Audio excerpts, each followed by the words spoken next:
ನಮಸ್ಕಾರ, ಇದು ನಮ್ಮ ಸ್ವರ್ಣ ನ್ಯೂಸ್. ಮೊದಲಿಗೆ ಹೆಡ್ಲೈನ್ಸ್. ಬಿಸಿ ಫಾರ್ಮ್ನಲ್ಲಿ 2 ದಿನಗಳ ಕೃಷಿ ಮೇಳ ಆರಂಭ. ಮಂಡ್ಯ ಕೃಷಿ ಮೇಳದ ವೈಶಿಷ್ಟ್ಯತೆ ಬಗ್ಗೆ ಡಾಕ್ಟರ್ ಸುರೇಶ್ ಪ್ರಶಂಸೆ. ಕೃಷಿ ಮೇಳದಲ್ಲಿ ಹಲವು ಪ್ರಾತ್ಯಕ್ಷಿಕೆಗಳ ಅನಾವರಣ. ಮಂಡ್ಯದಲ್ಲಿ ಕರ್ನಾಟಕ ರಾಜ್ಯ ರೈತ ಸಂಘ ಹಾಗೂ ಕರ್ನಾಟಕ ಕಾರ್ಮಿಕ ಸಂಘಟನೆಗಳ ಪ್ರತ್ಯೇಕ ಹೋರಾಟ. ರೈತರ ಜಮೀನಿಗೆ ಪಹಣಿ ನಮೂದಿಗೆ ಆಕ್ರೋಶ. ಎನ್ಡಿಎ ಸರ್ಕಾರದ ಧೋರಣೆಗೆ ಖಂಡನೆ. ಮಂಡ್ಯದಲ್ಲಿ ಸಂವಿಧಾನ ದಿನಾಚರಣೆ. ಸಂವಿಧಾನವನ್ನು ಆತ್ಮಪೂರ್ವಕವಾಗಿ ಗೌರವಿಸಲು ಜಿಲ್ಲಾಧಿಕಾರಿ ಸಲಹೆ. ಸಂವಿಧಾನ ಪೀಠಿಕೆ ಬೋಧಿಸಿದ ಪೊಲೀಸ್ ವರಿಷ್ಠಾಧಿಕಾರಿ. ಬೂದನೂರು ವ್ಯಾಪ್ತಿಯಲ್ಲಿ ಹುಕ್ಕಾ ಸೇವನೆ ಪ್ರಕರಣ. ಹುಕ್ಕಾ ಮಾರಾಟಕ್ಕೆ ನಿಷೇಧಕ್ಕೆ ತಾಕೀತು. ತಪ್ಪಿತಸ್ಥರನ್ನು ಬಂಧಿಸಲು ಒತ್ತಾಯ. ಪರಿಷ್ಕೃತ ಗಣಿತಶಾಸ್ತ್ರ ಪ್ರಶ್ನೆ ಪತ್ರಿಕೆ ಕಾರ್ಯಾಗಾರ. ಗಣಿತ ವಿಷಯ ಕಬ್ಬಿಣದ ಕಡಲೆಯಲ್ಲ ಎಂದ ಗಣ್ಯರು. ಸದ್ವಿದ್ಯಾ ಶಾಲೆಯಲ್ಲಿ ಕಾರ್ಯಕ್ರಮ ಆಯೋಜನೆ. ಕೃಷಿ ವಿಶ್ವವಿದ್ಯಾನಿಲಯ ಬೆಂಗಳೂರು, ವಲಯ ಕೃಷಿ ಸಂಶೋಧನಾ ಕೇಂದ್ರ, ಕೃಷಿ ಮಹಾವಿದ್ಯಾಲಯ ಮತ್ತು ಕೃಷಿ ವಿಜ್ಞಾನ ಕೇಂದ್ರದ ಆಶ್ರಯದಲ್ಲಿ 2 ದಿನಗಳ ಕಾಲ ನಡೆಯುವ ಕೃಷಿ ಮೇಳಕ್ಕೆ ಚಾಲನೆ ನೀಡಲಾಯಿತು. 2 ದಿನಗಳ ಕಾಲ ನಡೆಯುವ ಕೃಷಿ ಮೇಳ ಮತ್ತು ವಸ್ತು ಪ್ರದರ್ಶನವನ್ನು ಬೆಂಗಳೂರು ಕೃಷಿ ವಿಶ್ವವಿದ್ಯಾನಿಲಯದ ಕುಲಪತಿ ಡಾಕ್ಟರ್ ಎಸ್ ವಿ ಸುರೇಶ್ ಅವರು ಚಾಲನೆ ನೀಡಿದರು.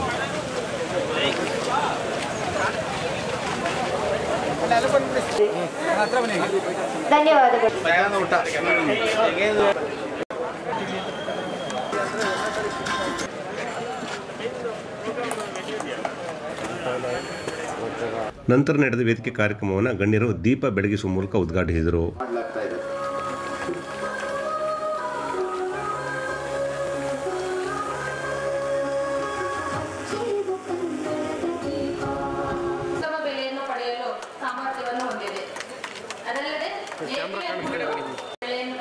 ಸಮಾರಂಭ ಉದ್ಘಾಟಿಸಿ ಮಾತನಾಡಿದ ಬೆಂಗಳೂರು ಕೃಷಿ ವಿಶ್ವವಿದ್ಯಾನಿಲಯದ ಕುಲಪತಿ ಡಾಕ್ಟರ್ ಎಸ್ ವೀರೇಶ್, ರೈತರಿಗೆ ಬೇಕಾದಂತಹ ಮಾಹಿತಿಯನ್ನು ತಲುಪಿಸುವ ನಿಟ್ಟಿನಲ್ಲಿ ಮತ್ತು ಕೃಷಿ ವಿಶ್ವವಿದ್ಯಾನಿಲಯ ನಡೆಸುವ ಸಂಶೋಧನಾ ಚಟುವಟಿಕೆಗಳ ಬಗ್ಗೆ ಗಮನ ಸೆಳೆಯಲು ಪ್ರತಿ ವರ್ಷ ಕೃಷಿ ಮೇಳವನ್ನು ಆಯೋಜನೆ ಮಾಡಲಾಗುತ್ತಿದೆ ಅಂತ ಹೇಳಿದರು. ರೈತರಿಗೆ ಅಗತ್ಯ ಸಹಕಾರ ಸಿಕ್ಕರೆ ಮಾತ್ರ ರೈತರು ಕೃಷಿಯಿಂದ ಖುಷಿಯಾಗುತ್ತಾರೆ.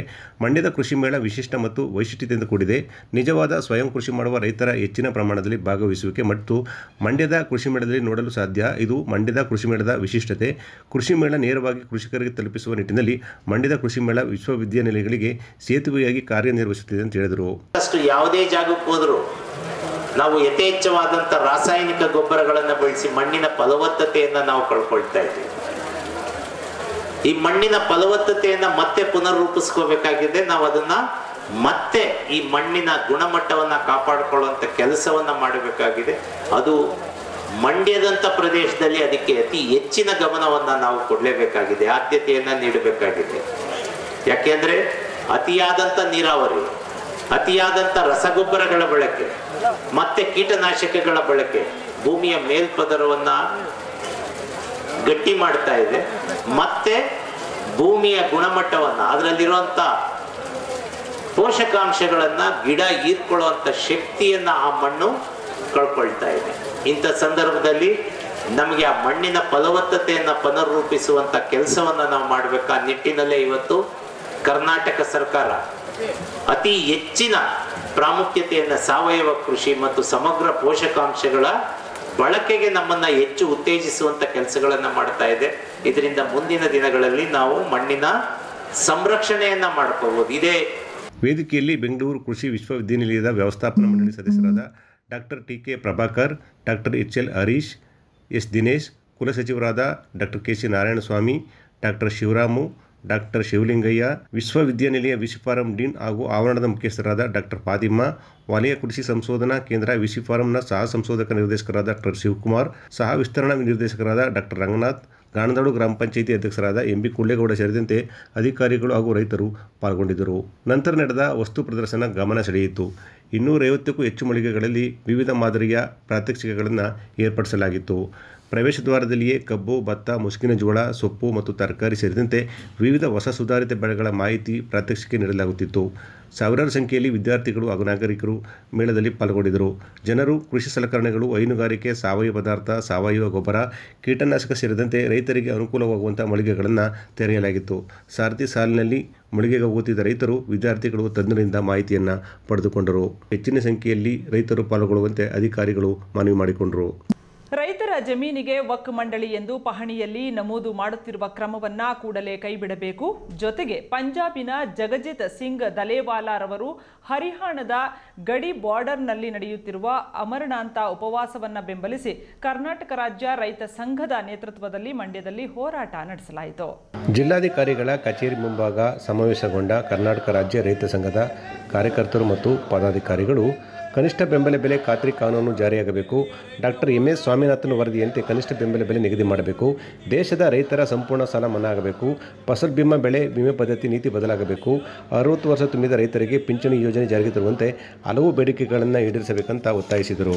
ರಾಜ್ಯಾದ್ಯಂತ ರೈತರಲ್ಲಿ ಆತಂಕ ಉಂಟು ಮಾಡಿರುವ ರೈತರ ಜಮೀನಿಗೆ ವಕ್ಫ್ ಮಂಡಳಿ ಎಂದು ಪಹಣಿಯಲ್ಲಿ ನಮೂದಾಗುತ್ತಿರುವ ಕ್ರಮವನ್ನು ಕೂಡಲೇ ಕೈಬಿಡಬೇಕು ಅಂತ ಒತ್ತಾಯಿಸಿದರು. ಹರಿಯಾಣದ ರೈತ ಮುಖಂಡರಾದಂಥ ಪಂಜಾಬ್ನ ಜಗಜಿತ್ ಸಿಂಗ್ ದಲೇವಾಲಾರವರು ಉಪವಾಸ ಸತ್ಯಾಗ್ರಹನ ಹರಿಯಾಣದ ಕನೌರಿ ಅನ್ನೋ ಸ್ಥಳದಲ್ಲಿ ಈ ದೇಶದ ರೈತರ ಪರವಾಗಿ ಕೃಷಿ ಕಾನೂನು ಕೃಷಿ ಬೆಂಬಲ ಬೆಲೆಯ ಕಾನೂನು ಜಾರಿಯಾಗಬೇಕು ಮತ್ತು ಸ್ವಾಮಿನಾಥನ್ ವರದಿಯಂತೆ ಬೆಲೆಗಳು ಕನಿಷ್ಠ ಬೆಂಬಲ ಬೆಲೆ ನಿಗದಿಯಾಗಬೇಕು ಮತ್ತು ರೈತರ ಎಲ್ಲ ಸಮಸ್ಯೆಗಳನ್ನು ಬಗೆಹರಿಸೋ ನಿಟ್ಟಿನಲ್ಲಿ ಬಗೆಹರಿಸಬೇಕು ಕೇಂದ್ರ ಸರ್ಕಾರ ಅಂತೇಳಿ ಇವತ್ತು ಉಪವಾಸ ಸತ್ಯಾಗ್ರಹನ ಅವರು ಕನೌರಿ ಸ್ಥಳದಲ್ಲಿ ಕುಂತಿದ್ದಾರೆ. ಅವರಿಗೆ ಬೆಂಬಲವಾಗಿ ಮಂಡ್ಯ ಜಿಲ್ಲಾ ರೈತ ಸಂಘದವರು, ಮಂಡ್ಯ ಜಿಲ್ಲೆಯ ರೈತರು ಅವರ ಬೆಂಬಲಕ್ಕಿದ್ದೀವಿ ಅಂತೇಳಿ ಜಿಲ್ಲಾಧಿಕಾರಿ ಮುಖೇನ ನಾವು ರಾಷ್ಟ್ರಪತಿಗಳಿಗೆ ನಮ್ಮ ಮನವಿಯನ್ನು ತಲುಪಿಸ್ತಾ ಇದ್ದೀವಿ. ಕೂಡಲೇ ರೈತರ ಸಮಸ್ಯೆಗಳನ್ನು ಧರಣಿ ಕುಂತಿರೋರು, ನಮ್ಮ ಪರವಾಗಿ ಕುಂತಿರ್ತಕ್ಕಂಥ ಧರಣಿಯವರು ಏನು ಧರಣಿ ಕುಂತಿದ್ದಾರೆ ದಲೇಬಾರ್ ಅವರು, ಅವ್ರಿಗೆ ಬೆಂಬಲಿಸಿ ಈ ನಮ್ಮ ಸಮಸ್ಯೆಯನ್ನು ಬಗೆಹರಿಸಬೇಕು. ಕೇಂದ್ರ ಸರ್ಕಾರಕ್ಕೆ ಕೂಡಲೇ ನೀವು ಮಧ್ಯಪ್ರವೇಶ ಮಾಡಿ ಅದನ್ನು ಬಗೆಹರಿಸುವಲ್ಲಿ ಮಾಡಬೇಕು ಅಂತೇಳಿ ಕೇಳ್ಕೊಳ್ತಾ, ಮೈಕ್ರೋ ಫೈನಾನ್ಸ್ ಗ್ರಾಮೀಣ ಮತ್ತು ಪಟ್ಟಣ ಪ್ರದೇಶದ ರೈತರು ಮತ್ತು ಸ್ತ್ರೀಶಕ್ತಿ ಮತ್ತು ಮಹಿಳಾ ಸಂಘಗಳಿಗೆ ಆಧಾರ್ ಕಾರ್ಡ್ನ ಆಧಾರವಾಗಿಟ್ಟು ಸಾಲ ಕೊಡುತ್ತಿದ್ದು ಬಡ್ಡಿ ದುಬಾರಿಯಾಗಿ ವಾರದ ತಿಂಗಳು ಕಂತನ್ನು ಕಟ್ಟಲಾಗದೆ ಆತ್ಮಹತ್ಯೆಗೆ ಶರಣಾಗಿದ್ದಾರೆ. ಕೆಲವರು ಸಾಲದ ಹಣ ಕಟ್ಟಲಾಗದೆ ಗ್ರಾಮವನ್ನು ತೊರೆದಿದ್ದಾರೆ. ಮೈಕ್ರೋ ಫೈನಾನ್ಸ್ ಸಾಲ ವಸೂಲಿದಾರರು ಹಾಗೂ ಮುಖ್ಯಸ್ಥರ ಮೇಲೆ ತನಿಖೆ ಮಾಡಿ ಕ್ರಮ ಜರುಗಿಸಬೇಕು ಅಂತ ಒತ್ತಾಯಿಸಿದರು. ನಾವು ಮನವಿ ಕೊಟ್ಟಿದ್ದೀವಿ. ಬೈ ಶುಗರ್ ಕಾರ್ಖಾನೆಯಲ್ಲಿ ಕಬ್ಬು ನಮ್ಮ ನಿರೀಕ್ಷೆಯಂತೆ ನುರಿದಿಲ್ಲ. 2 ಲಕ್ಷ ಟನ್ ಹರಿದಿದ್ದಾರೆ ಅಷ್ಟೇ. ಇನ್ನೂ ಬೇಕಾದಷ್ಟು ಕಬ್ಬು ರೈತರ ಕಬ್ಬು ಉಳ್ಕೊಂಡಿದೆ. ಅದನ್ನು ನುರಿಸೋದಕ್ಕೆ ಇವರು ವ್ಯವಸ್ಥೆ ಮಾಡಲಿಲ್ಲ. ಮಧ್ಯೆ ಒಂದು ಸರಿ ಹೋಗಿ ಚೇರ್ಮನ್ ಜೊತೆಲಿ ಮೀಟಿಂಗ್ ಮಾಡಿ ಹೇಳಿದ್ವಿ, ಇನ್ನೊಂದು 50,000 ಹರಿರಿ ಅಂತ ಒಪ್ಪಿಗೆ ಕೊಟ್ಟಿದ್ರು. ಈಗ ನೆನ್ನೆ ಹೇಳಿಕೆ ಕೊಟ್ಟಿದ್ದಾರೆ. ಸಕ್ಕರೆ ಕಾರ್ಖಾನೆ ನಿಲ್ಲಿಸಿದ್ದಾರೆ. ರೈತರ ಕಬ್ಬು ಬೆಳೆದು ನಿಂತಿದೆ. ಅದಕ್ಕೇನು ಅವರೇ ವ್ಯವಸ್ಥೆ ಮಾಡಬೇಕು. ಲಾಭ ತೋರಿಸಿದ್ದಾರೆ, ಲಾಭ ಬರ್ತದೆ. ಕೋಜರ್ನಲ್ಲಿ ಮತ್ತು ಮಲಾಸಸ್ ಇದರಲ್ಲೆಲ್ಲ ಬಂದಿದೆ, ಸಂತೋಷ. ಇನ್ನೂ 1 ಲಕ್ಷ ಕಬ್ಬು ಹರಿದಿದ್ರೆ ಇನ್ನೂ ಲಾಭ ಬರೋದು, ಅದನ್ನು ಸ್ಥಗಿತ ಮಾಡಿದ್ದಾರೆ. ಏನು ಕಾರ್ಮಿಕರ ತೊಂದರೆಯಿಂದ, ಕಬ್ಬು ಕಟಾವು ಮಾಡೋ ಕಾರ್ಮಿಕರ ತೊಂದರೆಯಿಂದ ಇದಕ್ಕೆ ಸರ್ಕಾರ ಕ್ರಮ ತಗೋಬೇಕು. ಮತ್ತು ವಿಫಲ ಆಗಿದೆ ಮೈಸೂರು ಕಾರ್ಖಾನೆ ಆಡಳಿತ, ವಿಫಲ ಆಗಿದೆ ರೈತರ ಕಬ್ಬು ಹರಿಯೋದ್ರಲ್ಲಿ. ಇನ್ನು ನೀರು KRS ಅಚ್ಚುಕಟ್ಟು ಪ್ರದೇಶದಲ್ಲಿ ಏನು ನಾಳೆ ದುರಸ್ತಿ ಮಾಡ್ತೀವಿ ಅಂತ ಹೇಳಿ ಅರ್ಧಂಬರ್ಧ ಕೆಲಸ ಆಗಿದೆ. ಈಗ ನಮಗೆ ಮುಂದಿನ ಬೇಸಿಗೆ ಬೆಳೆಗೆ ನೀರು ಕೊಡಬೇಕು. ಆ ಕೆಲಸ ಯಾವಾಗ ಪೂರ್ಣ ಮಾಡ್ತಾರೆ ಅದನ್ನು ರೈತರಿಗೆ ತಿಳಿಸ್ಬೇಕು. ಯಾಕೆಂದರೆ ಅವರು ಕಾಂಟ್ರಾಕ್ಟ್ ಕೊಟ್ಟಿದ್ದವ್ರಿಗೆಲ್ಲ ದುಡ್ಡು ಕೊಟ್ಟಿರ್ಬೇಕು ಅವರು. ಯಾಕೆಂದರೆ ಚುನಾವಣೆಗೆ ನಿಂತಿದ್ರು ಅವರು. ಆ ಮುಖಾಂತರ ದುಡ್ಡು ಕೊಟ್ಟಿರ್ತಾರೆ ಅವ್ರಿಗೆ. ನಾಳೆ ದಿವಸ ಟೈಮ್ ಕೊಟ್ಟಿರ್ತಾರೆ ಅವ್ರಿಗೆ, ಇಷ್ಟು ದಿವಸದಲ್ಲಿ ಆಗಬೇಕು ಅಂತ. ಅದು ಯಾವಾಗ ಪೂರ್ಣ ಮಾಡ್ತಾರೆ ಅನ್ನೋದು ನಮಗೆ ಜಿಲ್ಲಾಧಿಕಾರಿಗಳು ತಿಳಿಸ್ಬೇಕು. ನೇತೃತ್ವವನ್ನು ಇಂಡುಗೋಳ ಚಂದ್ರಶೇಖರ್, ಮಂಡೇಶಗೌಡ, ಅಣ್ಣೂರು ಮಹೇಂದ್ರ, K ನಾಗೇಂದ್ರ ಸ್ವಾಮಿ, ಉಮೇಶ್, ಕೋಸಿ ಪ್ರಕಾಶ್ ಸೇರಿದಂತೆ ಅನೇಕರು ವಹಿಸಿದ್ದರು. ಕಾರ್ಪೊರೇಟರ್ಗಳು ಮತ್ತು ಅತಿ ಶ್ರೀಮಂತರನ್ನ ಶ್ರೀಮಂತಗೊಳಿಸುವ ಗುರಿ ಹೊಂದಿರುವ NDA 3 ಸರ್ಕಾರದ ಧೋರಣೆಗಳನ್ನು ಖಂಡಿಸಿ ಹಾಗೂ ವಿವಿಧ ಬೇಡಿಕೆಗಳನ್ನು ಈಡೇರಿಸಬೇಕೆಂದು ಆಗ್ರಹಿಸಿ ಸಂಯುಕ್ತ ಹೋರಾಟ ಕರ್ನಾಟಕ ಕಾರ್ಮಿಕ ಸಂಘಟನೆಗಳ ಜಂಟಿ ಸಮಿತಿ ನೇತೃತ್ವದಲ್ಲಿ ಮಂಡ್ಯದಲ್ಲಿ ಪ್ರತಿಭಟನೆ ಮೆರವಣಿಗೆ ನಡೆಸಲಾಯಿತು. ಮಂಡ್ಯದ ಸರ್ ಎಂ ವಿಶ್ವೇಶ್ವರಯ್ಯ ಪ್ರತಿಮೆ ಬಳಿಯಿಂದ ಮೆರವಣಿಗೆ ಹೊರಟ ಸಂಯುಕ್ತ ಹೋರಾಟ ಕರ್ನಾಟಕ ಕಾರ್ಮಿಕ ಸಂಘಟನೆಗಳ ಜಂಟಿ ಸಮಿತಿ ಪದಾಧಿಕಾರಿಗಳು ಕಾರ್ಮಿಕ ವಿರೋಧಿ 4 ಕಾರ್ಮಿಕ ಸಮಿತಿಗಳನ್ನು ವಿರೋಧಿಸಿ ಕಾರ್ಮಿಕ ಸಂಘಟನೆಗಳು ರಾಷ್ಟ್ರವ್ಯಾಪ್ತಿ ಮುಷ್ಕರ ಆಚರಿಸಿದ ದಿನ ಮತ್ತು ರೈತರು 2020ರಲ್ಲಿ 3 ಕೃಷಿ ಕಾನೂನುಗಳ ವಿರುದ್ಧ ಸಂಸತ್ತಿನತ್ತ ತಮ್ಮ ಐತಿಹಾಸಿಕ ಮೆರವಣಿಗೆಯನ್ನು ಪ್ರಾರಂಭಿಸಿದ್ದರಿಂದ ಚಳುವಳಿಯ ಮೂಲಕ ನವೆಂಬರ್ 26ರ ಪ್ರತಿಭಟನಾ ದಿನವಾಗಿ ಆಚರಿಸುತ್ತಿದ್ದೇವೆ ಅಂತ ತಿಳಿಸಿದರು. ಕಾರ್ಪೊರೇಟ್ಗಳು ಮತ್ತು ಅತಿ ಶ್ರೀಮಂತರನ್ನ ಶ್ರೀಮಂತಗೊಳಿಸುವ ಗುರಿ ಹೊಂದಿರುವ NDA 3 ಸರ್ಕಾರದ ನೀತಿಗಳೊಂದಿಗೆ ಭಾರತದ ದುಡಿಯುವ ಜನರು ಆಳವಾದ ಬಿಕ್ಕಟ್ಟನ್ನು ಎದುರಿಸುತ್ತಿದ್ದಾರೆ ಅಂತ ತಿಳಿಸಿದರು. ರಾಷ್ಟ್ರೀಯ ಕನಿಷ್ಠ ವೇತನ ತಿಂಗಳಿಗೆ 26,000ಗಳನ್ನು ಜಾರಿಗೊಳಿಸಿ ಪಿಂಚಣಿ ತಿಂಗಳಿಗೆ 10,000ಗಳನ್ನು ಮತ್ತು ಸಂಘಟಿತ ಅಸಂಘಟಿತ ಯೋಜನೆ ಕಾರ್ಯಕರ್ತರು ಮತ್ತು ಗುತ್ತಿಗೆ ಕಾರ್ಮಿಕರು ಮತ್ತು ಕೃಷಿ ವಲಯ ಸೇರಿದಂತೆ ಎಲ್ಲ ಕಾರ್ಮಿಕರಿಗೆ ಸಾಮಾಜಿಕ ಭದ್ರತೆ ಪ್ರಯೋಜನಗಳನ್ನು ಒದಗಿಸುವುದು ಸೇರಿದಂತೆ ಸುಮಾರು 12 ಬೇಡಿಕೆಗಳನ್ನು ಈಡೇರಿಸುವಂತೆ ಆಗ್ರಹಿಸಿ ಮನವಿ ಸಲ್ಲಿಸಲಾಯಿತು. ಎಲ್ಲ ಬೆಳೆಗಳಿಗೆ ಬೆಂಬಲ ಬೆಲೆಯನ್ನು ನಿಗದಿ ಮಾಡಬೇಕು ಅಂತೇಳಿ, ರೈತರ ಮೇಲೆ ಹಾಕಿದಂತ ಮೊಕದ್ದಮೆಗಳನ್ನು ವಾಪಸ್ ಪಡಿಬೇಕು ಅಂತೇಳಿ ಅವರು ತಮ್ಮ ಮನವಿ ಪತ್ರವನ್ನು ಕೊಟ್ಟರು. ಸೇಮ್ ಆ ಸಂದರ್ಭದಲ್ಲಿ ನರೇಂದ್ರ ಮೋದಿ ಅವರು ಬೇಡಿಕೆಗಳನ್ನ ಈಡೇರಿಸ್ತೀವಿ, 6 ತಿಂಗಳೊಳಗೆ ಇತ್ಯರ್ಥ ಮಾಡ್ತೀವಿ, ರೈತರು ಬೆಳೆದಂತ ಎಲ್ಲಾ ಬೆಳೆಗಳಿಗೆ ಬೆಂಬಲ ಬೆಲೆಯನ್ನು ನಿಗದಿ ಮಾಡ್ತೀವಿ ಅಂತೇಳಿ ರೈತರಿಗೆ ಭರವಸೆಯನ್ನು ಕೊಟ್ಟರು. ಆದ್ರೆ ನರೇಂದ್ರ ಮೋದಿ ಅವರು ಸುಳ್ಳುಗಾರ, ಮೋಸಗಾರ ಅನ್ನುವಂಥದ್ನ ಈ ಭಾರತ ದೇಶದ ದುಡಿತಕ್ಕಂಥ ರೈತರು, ಕಾರ್ಮಿಕರಿಗೆ ಎಂತ ನಮಗೆಲ್ಲ ಗೊತ್ತಾಗಿದೆ. ಯಾಕೆ ಅಂತ ಹೇಳಿದ್ರೆ ಸಾಮಾನ್ಯ ಜನರು ಬರ್ಕೊಂಡಿರ್ತಕ್ಕಂಥದ್ದು ಈ ದೇಶದ ಪ್ರಧಾನಮಂತ್ರಿಯವರು ಲಿಖಿತ ರೂಪದಲ್ಲಿ ಬರೆದುಕೊಟ್ಟು ಆ ಬರೆದುಕೊಟ್ಟಂತ ತಮ್ಮ ರೈತರ ಬೇಡಿಕೆಗಳನ್ನು ಈಡೇರಿಸದೇ ಇರ್ತಕ್ಕಂಥ ಏನು ರೈತ ದ್ರೋಹಿ ನರೇಂದ್ರ ಮೋದಿ ಅವರು ಇವತ್ತು ಎಚ್ಚರಿಕೆ ರ್ಯಾಲಿಯನ್ನು ಮಾಡುವ ಮುಖಾಂತರ ಭಾರತ ದೇಶದಲ್ಲಿ ಸುಮಾರು 500ಕ್ಕೂ ಹೆಚ್ಚು ಜಿಲ್ಲಾ ಕೇಂದ್ರಗಳಲ್ಲಿ ನಾವು ಎಲ್ಲರೂ ಪ್ರತಿಭಟನೆ ಮಾಡುವ ಮುಖಾಂತರ ಎಚ್ಚರಿಕೆಯನ್ನು ಕೊಡ್ತಾ ಇದ್ದೀವಿ. ಪ್ರತಿಭಟನೆಯ ನೇತೃತ್ವವನ್ನು ಕೆಂಪುಗೌಡ, ದೇವಿ, ಸಿ ಕುಮಾರಿ, ಭರತರಾಜ್, ಪುಟ್ಟಮಾಧು, ಸುಶೀಲಾ, ಶೋಭಾ ಹಾಗೂ ಎಂ ಶಿವಕುಮಾರ್, ಶ್ರಮಿಕ ಶಕ್ತಿಯ ಪದಾಧಿಕಾರಿಗಳು ಹಾಗೂ ಸಿದ್ದರಾಜು ಸೇರಿದಂತೆ ಅನೇಕರು ವಹಿಸಿದ್ದರು. ಜಿಲ್ಲಾಡಳಿತ, ಜಿಲ್ಲಾ ಪಂಚಾಯತ್, ಮೈ ಭಾರತ್, ಜಿಲ್ಲಾ ಕಾನೂನು ಸೇವೆಗಳ ಪ್ರಾಧಿಕಾರ, ಸಮಾಜ ಕಲ್ಯಾಣ ಇಲಾಖೆ ಸೇರಿದಂತೆ ವಿವಿಧ ಇಲಾಖೆಗಳ ಆಶ್ರಯದಲ್ಲಿ ಸಂವಿಧಾನ ದಿನಾಚರಣೆ ಕಾರ್ಯಕ್ರಮ ಮಂಡ್ಯ ನಗರದ ಬಾಲಕಿಯರ ಸರ್ಕಾರಿ ಪದವಿ ಪೂರ್ವ ಕಾಲೇಜು ಆವರಣದಲ್ಲಿ ನಡೆಯಿತು. ಮಂಡ್ಯ ನಗರದ ಬಾಲಕಿಯರ ಸರ್ಕಾರಿ ಪದವಿ ಪೂರ್ವ ಕಾಲೇಜು ಆವರಣದಲ್ಲಿ ನಡೆದ ಕಾರ್ಯಕ್ರಮಕ್ಕೆ ಜಿಲ್ಲಾಧಿಕಾರಿ ಡಾಕ್ಟರ್ ಕುಮಾರ ಚಾಲನೆ ನೀಡಿದರು.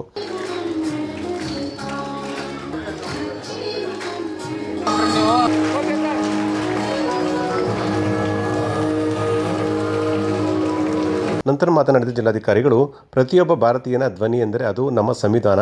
ನಮ್ಮ ಸಂವಿಧಾನವನ್ನು ಆತ್ಮಪೂರ್ವಕವಾಗಿ ಗೌರವದಿಂದ ಆರಾಧಿಸಬೇಕು. ಸಂವಿಧಾನವನ್ನು ವಿದ್ಯುಕ್ತವಾಗಿ ಅಂಗೀಕಾರ ಮಾಡಿಕೊಂಡ ದಿನವಾಗಿದೆ. ಸಂವಿಧಾನದ ರಚನೆಯಲ್ಲಿ ಹಲವಾರು ಭಾಗಿಯಾಗಿದ್ದು ಅವರನ್ನು ಸದಾ ನೆನಪಿಸಬೇಕಾಗಿದೆ ಅಂತ ಹೇಳಿದರು. ಮಾನವೀಯತೆಯ ಧರ್ಮಗ್ರಂಥ ಸಂವಿಧಾನವಾಗಿದೆ. ಸಂವಿಧಾನದಲ್ಲಿರುವ ಮೂಲಭೂತ ಹಕ್ಕುಗಳನ್ನು ಕೇಳುವುದಕ್ಕಿಂತ ಮೂಲಭೂತ ಕರ್ತವ್ಯಗಳನ್ನು ಪಾಲಿಸಬೇಕು. ಸಂವಿಧಾನವನ್ನು ಪ್ರತಿಯೊಬ್ಬರು ಓದಬೇಕು ಅಂತ ಹೇಳಿದರು.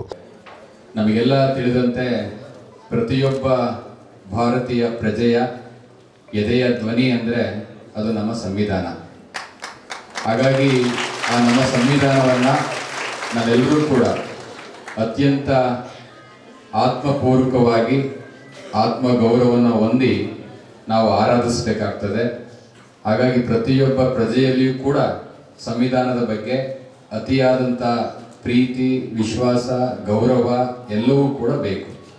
ಸೊ ಆ ದೃಷ್ಟಿಯಿಂದ ಸಂವಿಧಾನ ದಿನ ಅಂತ ಹೇಳಿದ್ರೆ ಭಾರತೀಯರೆಲ್ಲರಿಗೂ ಕೂಡ ಒಂದು ವಿಶೇಷವಾದಂಥ ದಿನ. ಜನವರಿ 26 ಗಣರಾಜ್ಯ ಆದಂಥ ದಿನವನ್ನು ಹೇಗೆ ನಾವು ವಿಶೇಷವಾದಂಥ ಪವಿತ್ರವಾದಂಥ ದಿನ ಅಂತ ಕರೀತೇವೆ, ಭಾಷೆಗಳ ಆಧಾರದಲ್ಲಿ, ಭೌಗೋಳಿಕದ ಆಧಾರದಲ್ಲಿ ಭಾವನಾತ್ಮಕತೆಯ ಸಂಕೇತವಾಗಿರುವಂಥ ಗಣರಾಜ್ಯ ದಿನ ಎಷ್ಟು ಪ್ರಾಮುಖ್ಯವೋ ಅದೇ ರೀತಿ ನವೆಂಬರ್ 26 ಕೂಡ ನಮಗೆ ಅತ್ಯಂತ ಪವಿತ್ರವಾದಂಥ ದಿನ. ಜಿಲ್ಲಾ ಪಂಚಾಯತ್ ಮುಖ್ಯ ಕಾರ್ಯನಿರ್ವಹಣಾಧಿಕಾರಿ ಶೇಖ್ ತನ್ವೀರ್ ಆಸಿಫ್ ಮಾತನಾಡಿ, ಕೇವಲ ಒಬ್ಬರಿಗೆ ಮಾತ್ರ ಪ್ರಶ್ನೆ ಅನ್ವಯವಾಗುತ್ತದೆ ಎಂಬುದು ನ್ಯಾಯಸಮ್ಮತವಲ್ಲ. ಸರ್ವರು ಸಮಾನರು ಎಂಬುದು ಸಂವಿಧಾನದ ಮೂಲತತ್ವವಾಗಿದೆ. ಜಾತಿ, ಧರ್ಮ, ವರ್ಣ ಭೇದವಿಲ್ಲದೆ ಎಲ್ಲರೂ ಒಂದೇ ಎಂಬ ಭಾವನೆ ಮೂಡುವಂತೆ ಮಾಡಿರುವುದು ನಮ್ಮ ಸಂವಿಧಾನ ಅಂತ ಹೇಳಿದರು. ಹಕ್ಕನ್ನು ಚಲಾಯಿಸಲಿಕ್ಕೆ ಅರ್ಹತೆ ಇದೆಯಾ, ನಿಮಗೆ ಶಕ್ತಿ ಇದೆಯಾ? ಇರ್ತದ. ಆದರೆ ಅವರಿಗೆ ಆ ಶಕ್ತಿ ಕೊಡಬೇಕಾದ್ರೆ ಈ ಸಂವಿಧಾನ ಮಾತ್ರ.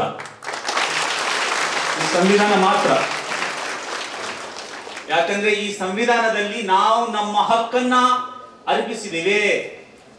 ನಮ್ಮ ಹಕ್ಕನ್ನ, ನಮ್ಮ ಎಲ್ಲ ತರದ ಹಕ್ಕನ್ನ ಸರ್ಕಾರದ ಮೂಲಕ ಈ ಸಂವಿಧಾನ ರಚನೆ ಮಾಡ್ಲಿಕ್ಕೆ ನಾವು ನಮ್ಮ ಹಕ್ಕನ್ನ ಕೊಟ್ಟಿದ್ದು. ಆ ಸರ್ಕಾರ ಈಗ ರೋಡ್ ಅಲ್ಲಿ ರೈಟ್ ಸೈಡ್ ಹೋಗಿ 18 ವರ್ಷ ಆದ ನಂತರ ಮದುವೆ ಮಾಡ್ಕೊಳ್ಳಿ, ಈ ತರ ಮಾಡಬೇಡಿ, ಈ ತರ ಮಾಡಬೇಕು ಅನ್ನುವ ಕಾನೂನುಗಳನ್ನ ನಿಮ್ಮ ಪರವಾಗಿ ತಂದಿದೆ.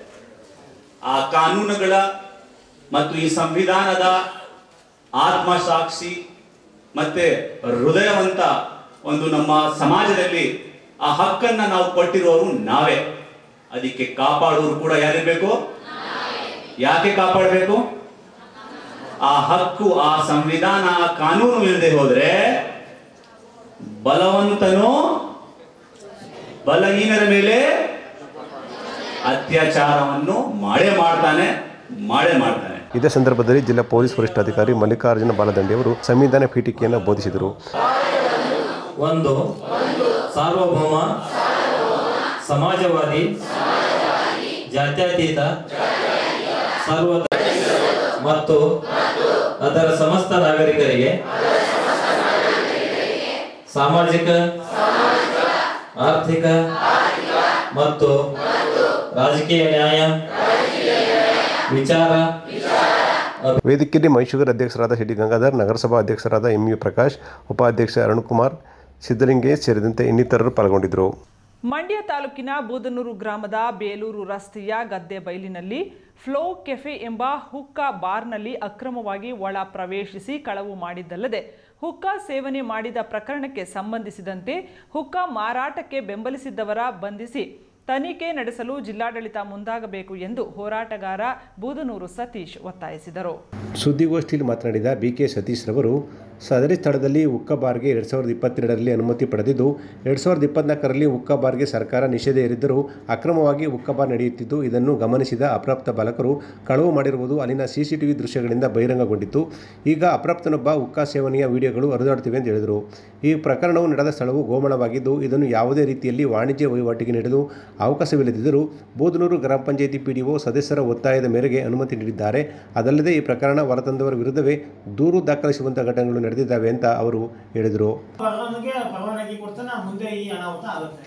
ಹಾಗಾಗಿ ನಾವು ಒಂದು ಕೇಳ್ತಾ ಇದ್ದೀವಿ ಜಿಲ್ಲಾ ಪಂಚಾಯತಿ ಅವರಿಗೆ, ಇವ್ರಿಗೆ PDO ಅವ್ರಿಗೆ, ನೀನೇನಪ್ಪ ಮಾಡ್ತಿದ್ದೆ? ಗ್ರಾಮ ಪಂಚಾಯತಿ ಸದಸ್ಯರು ಯಾರು ಏನು ಪದವೀಧರರು ಇಲ್ಲ ಪಂಚಾಯತಿಯ ಎಲ್ಲ ಕಾನೂನುಗಳನ್ನ ತಿಳ್ಕೊಂಡು ಬಂದಿರಲ್ಲ. ನೀನು ಮಾಡಿದಾಗ ಅದಕ್ಕೆ ಡಿನೋಟ್ ಹಾಕ್ಬೇಕಿತ್ತು. ಅವನು ಈ ಜಮೀನಲ್ಲಿ ಕೊಡಕ್ಕೆ ಬರೋದಿಲ್ಲ ಅಂತೇಳಿ ಅವನೇ ಖುದ್ದಾಗಿ ಮುತುವರ್ಜಿ ವಹಿಸಿ ಆರೋಗ್ಯ ಇಲಾಖೆಗೆ ಪತ್ರ ಬರೆದು ಅವ್ರು ಹೇಳ್ತಾರೆ ಈ ಥರದ್ದೆಲ್ಲ ಮಾಡಬೇಕು, ಅದು ಸ್ಮೋಕ್ ಎಲ್ಲ ಹೊರಗಡೆ ಹೋಗಬಾರ್ದು ಅಂತ. ಅದೆಲ್ಲ ವೈಲೇಷನ್ ಇದ್ರೂ ಕೂಡ ಅದೇನೋ ನಡ್ಕೊ ಬರುತ್ತೆ. ಕೊನೆಗೆ ಈಗ ಏನು ಜನವರಿ, ಫೆಬ್ರವರಿ, ಮಾರ್ಚ್ ಆ ತಿಂಗಳಲ್ಲಿ ಸರ್ಕಾರ ಅದನ್ನು ಬ್ಯಾನ್ ಮಾಡುತ್ತೆ. ತದನಂತರ ಕೂಡ ಅಲ್ಲಿ ನಡೆದು 10 ಪಕ್ಷಗಳನ್ನು ಕತ್ಕೊಳ್ತಾರೆ. ಮೈಸೂರು ವಿಭಾಗೀಯ ಅಧ್ಯಕ್ಷರಾದ MB ನಾಗಣ್ಣಗೌಡ ಮಾತನಾಡಿ, ಅಪ್ರಾಪ್ತರ ಮೊಬೈಲ್ ವಶಕ್ಕೆ ಪಡೆದು ಸಾಂತ್ವನ ಕೇಂದ್ರಕ್ಕೆ ಕಳುಹಿಸಬೇಕಾದ ಕೆಲಸವನ್ನು ಪೊಲೀಸ್ ಇಲಾಖೆ ಮಾಡುವಲ್ಲಿ ವೈಫಲ್ಯ ತೋರಿದೆ. ಪೊಲೀಸ್ ಇಲಾಖೆ ಅಕ್ರಮಗಳ ವಿರುದ್ಧ ಕ್ರಮ ಕೈಗೊಳ್ಳದೆ ಅಕ್ರಮ ಪರವಾಗಿ ಕೆಲಸ ಮಾಡುತ್ತಿದೆ ಅಂತ ದೂರಿದರು.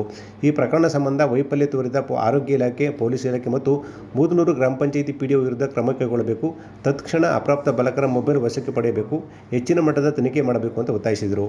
ಇದ್ರ ಬಗ್ಗೆ ಈಗಾಗಲೇ ನಾವೆಲ್ಲರೂ ಸಾಕಷ್ಟು ಹೋರಾಟವನ್ನು ಮಾಡಿದ್ವಿ. ಮಾಧ್ಯಮಗಳು ಕೂಡ ಸಾಕಷ್ಟು ಬೆಳಕನ್ನು ಚೆಲ್ಲಿ ವರದಿಯನ್ನು ಕೂಡ ಮಾಡಿದಾಗ ಪೊಲೀಸ್ ಇಲಾಖೆ ವಿಶೇಷವಾಗಿ ಎಚ್ಚೆತ್ತುಕೊಳ್ಳಬೇಕು. ಯಾರಾದರೂ ದೂರು ಕೊಟ್ಟರೆ ಅವರಿಗೆ ರಕ್ಷಣೆ ಕೊಡ್ತಕ್ಕಂಥದ್ದು ಮತ್ತು ಅದಕ್ಕೆ ಕಾನೂನು ಕ್ರಮವನ್ನು ಮಾಡ್ತಕ್ಕಂಥದ್ದು ಆಗಬೇಕಾಗಿತ್ತು. ಇಲ್ಲಿ ಗ್ರಾಮಾಂತರ ಪೊಲೀಸ್ ಠಾಣೆ ಏನಿದೆಯೋ ಅಲ್ಲಿ ಇರ್ತಕ್ಕಂಥ ಪೊಲೀಸ್ ಅಧಿಕಾರಿಗಳು ನನಗೆಲ್ಲ ಒಂದು ಅನ್ಸ್ತಕ್ಕಂಥದ್ದು ಈ ಹುಕ್ಕಾ ಮಾರಾಟ ಮಾಡ್ತಕ್ಕಂಥವ್ರ ಜೊತೆಗೆ ಅವರು ಕೂಡ ಶಾಮೀಲಾಗಿದ್ದಾರೆ ಅಂತ ಅನಿಸುತ್ತೆ.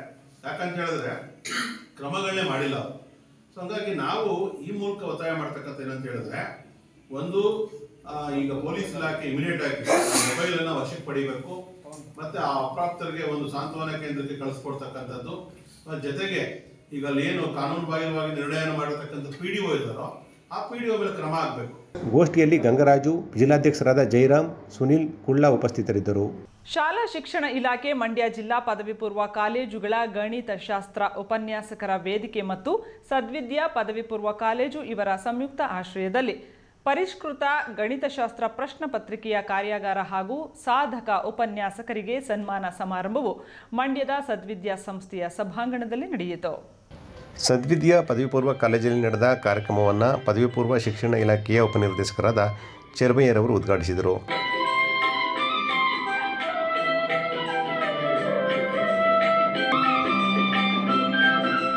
ನಂತರ ಮಾತನಾಡಿದ ಅವರು, ಶಿಕ್ಷಕ ವೃತ್ತಿ ಅತ್ಯಂತ ಪವಿತ್ರವಾದದ್ದು ಮತ್ತು ಜವಾಬ್ದಾರಿಯುತವಾದದ್ದು. ಇದನ್ನು ನಾವು ಅತ್ಯುತ್ತಮವಾಗಿ ನಿರ್ವಹಿಸಬೇಕು ಅಂತ ಹೇಳಿದರು. ಗಣಿತ ವಿಷಯವನ್ನು ಕಬ್ಬಿಣದ ಕಡೆಯಲ್ಲಿ ಎನ್ನುತ್ತಾರೆ, ಆದರೆ ಅದನ್ನು ಅರ್ಥ ಮಾಡಿಕೊಂಡ್ರೆ ಅದರಂತಹ ಸುಲಭವಾದದ್ದು ಇನ್ನೊಂದು ಇಲ್ಲ ಅಂತ ಅವರು ಹೇಳಿದರು. ಶಿಕ್ಷಣ ಇಲಾಖೆ ಪ್ರತಿ ವರ್ಷವೂ ಕೂಡ ತನ್ನದೇ ಆದಂತ ವಿಶಿಷ್ಟವಾದಂತ ಯೋಜನೆಗಳನ್ನು ಹಾಕೊಂಡು ಆ ಯೋಜನೆಗಳ ಮುಖಾಂತರ ವಿದ್ಯಾರ್ಥಿಗಳ ಒಂದು ಮನಸ್ಸನ್ನ ತಲುಪ್ತಕ್ಕಂಥ ಒಂದು ಕಾರ್ಯಕ್ರಮವನ್ನ ಪದವಿ ಪೂರ್ವ ಶಿಕ್ಷಣ ಇಲಾಖೆ ಮಾಡ್ತಾ ಇದೆ. ಹಾಗೇನೆ ಬದಲಾದಂತ ಈ ಒಂದು ಸಂದರ್ಭದಲ್ಲಿ ನಮ್ಮಲ್ಲಿ ಪರೀಕ್ಷಾ ಮಂಡಳಿ ಅಂತಕ್ಕಂಥದ್ದು ಹೊಸದಾಗಿ ಆದ ನಂತರ ನಮ್ಮಲ್ಲಿ ಅನೇಕ ಬದಲಾವಣೆಗಳು ಆಗ್ತಕ್ಕಂಥದ್ದನ್ನ ನಾವು ಕಾಣ್ತೀವಿ. ಅಂದ್ರೆ ಒಂದು ಸಿಲೆಬಸ್ ಅಲ್ಲಿ ಬದಲಾವಣೆ ಆಗ್ತಾ ಇದೆ, ಇನ್ನೊಂದರಲ್ಲಿ ಕ್ವಶನ್ ಪೇಪರ್ ಪ್ಯಾಟರ್ನ್ ಅಲ್ಲಿ ಬದಲಾವಣೆಗಳಾಗ್ತಾ ಇದೆ. ಆ ಕಾರಣದಿಂದ ನಾವು ಏನಾಗಬೇಕಾಗಿದೆ, ಅದಕ್ಕೆ ತಕ್ಕಂತೆ ನಾವು ಕೂಡ ಬದಲಾವಣೆಯನ್ನು ಹೊಂದಬೇಕಾಗಿದೆ.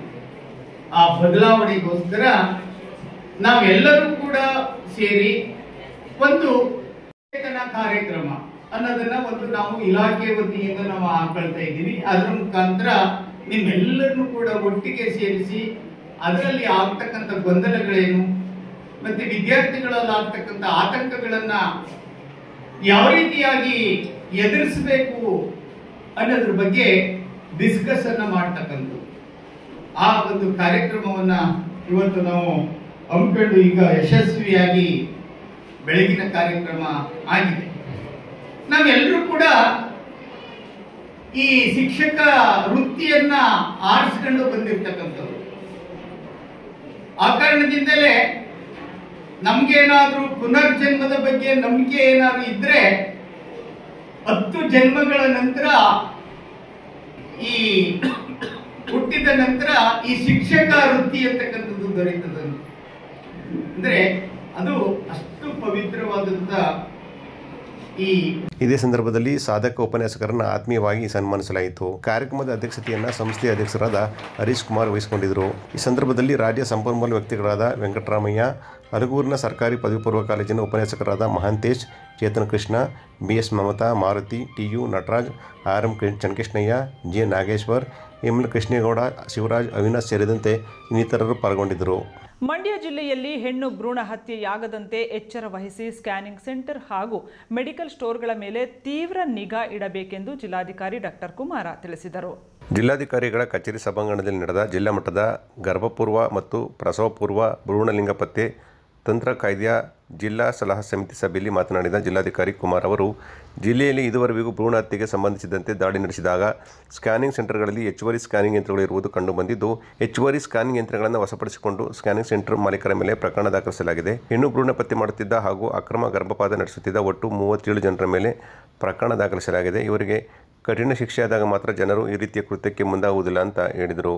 ಸಭೆಯಲ್ಲಿ DHO ಡಾಕ್ಟರ್ ಮೋಹನ್, ಹಿರಿಯ ಅಂಗವಿಕಲರ ಕಲ್ಯಾಣಾಧಿಕಾರಿ Komal Kumar, doctor Jyothi, doctor Mohan, doctor Marigowda, Jayalakshmi, Janardhan, doctor Devika ಸೇರಿದಂತೆ ಇತರರು ಪಾಲ್ಗೊಂಡಿದ್ದರು.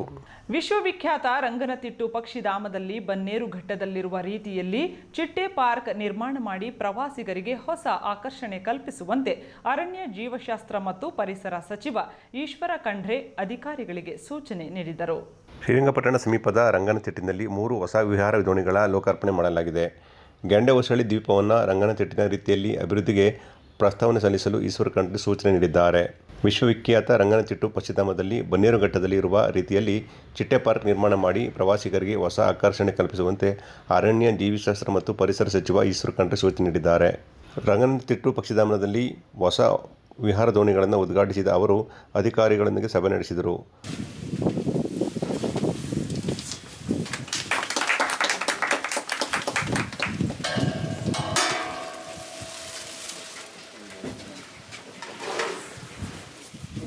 ಪಕ್ಷಿಧಾಮಕ್ಕೆ ಬರುವ ಪ್ರವಾಸಿಗರಿಗೆ ಶೌಚಾಲಯ, ಪಾರ್ಕಿಂಗ್ ವ್ಯವಸ್ಥೆ, ಶುದ್ಧ ಕುಡಿಯುವ ನೀರಿನ ವ್ಯವಸ್ಥೆ ಸೇರಿದಂತೆ ಎಲ್ಲ ಅಗತ್ಯ ಮೂಲ ಸೌಕರ್ಯ ಒದಗಿಸಲು ಮತ್ತು ರಂಗನತಿಟ್ಟಿನ ಬಗ್ಗೆ ಹೆಚ್ಚಿನ ಪ್ರಚಾರ ಮಾಡಲು ಅವರು ಸೂಚನೆ ನೀಡಿದರು. ಕಾವೇರಿ ನದಿಯಲ್ಲಿ ದೋಣಿ ವಿಹಾರ ನಡೆಸಿದ ಅರಣ್ಯ ಸಚಿವರು ಬಂಡೆಗಳ ಮೇಲೆ ಮಲಗಿದ್ದ ಬೃಹತ್ ಗಾತ್ರದ ಮೊಸಳೆಗಳು, ದೂರದಿಂದ ಸಂತಾನೋತ್ಪತ್ತಿಗಾಗಿ ಆಗಮಿಸಿರುವ ಪೆಲಿಕಾನ್, ರಿವರ್ ಟರ್ನ್, ಕಾಮೋರೆಂಟ್, ವೈನ್ ಕಿಂಗ್ ಫಿಶರ್ ಮೊದಲಾದ ಪಕ್ಷಿಗಳನ್ನು ವೀಕ್ಷಿಸಿದರು. ಈ ಸಂದರ್ಭದಲ್ಲಿ ಅನೇಕ ಅಧಿಕಾರಿಗಳು ಹಾಜರಿದ್ದರು. ಕಡೆ ಕಾರ್ತಿಕ ಮಂಗಳವಾರದ ಹಿನ್ನೆಲೆಯಲ್ಲಿ ಮಳವಳ್ಳಿ ತಾಲೂಕು ಹಿಟ್ಟನಹಳ್ಳಿ ಕೊಪ್ಪಲು ಗ್ರಾಮದ ಮಾರಮ್ಮ ದೇವಿ ದೇವಾಲಯದಲ್ಲಿ ವಿಶೇಷ ಪೂಜಾ ವಿಧಿ ವಿಧಾನಗಳು ಹಾಗೂ ಭಕ್ತರಿಗೆ ಪ್ರಸಾದ ವಿತರಣೆ ಕಾರ್ಯಕ್ರಮ ಅರ್ಥಪೂರ್ಣವಾಗಿ ನಡೆಯಿತು. ಕಡೆ ಕಾರ್ತಿಕ ಮಂಗಳವಾರದ ಪ್ರಯುಕ್ತ ಮಳವಳ್ಳಿ ತಾಲೂಕಿನ ಹಿಟ್ಟನಹಳ್ಳಿ ಕೊಪ್ಪಲು ಗ್ರಾಮದಲ್ಲಿ ಮಾರಮ್ಮ ದೇವಿಗೆ ವಿಶೇಷ ಪೂಜಾ ಕೈಂಕರ್ಯಗಳನ್ನು ಹಮ್ಮಿಕೊಳ್ಳಲಾಗಿತ್ತು.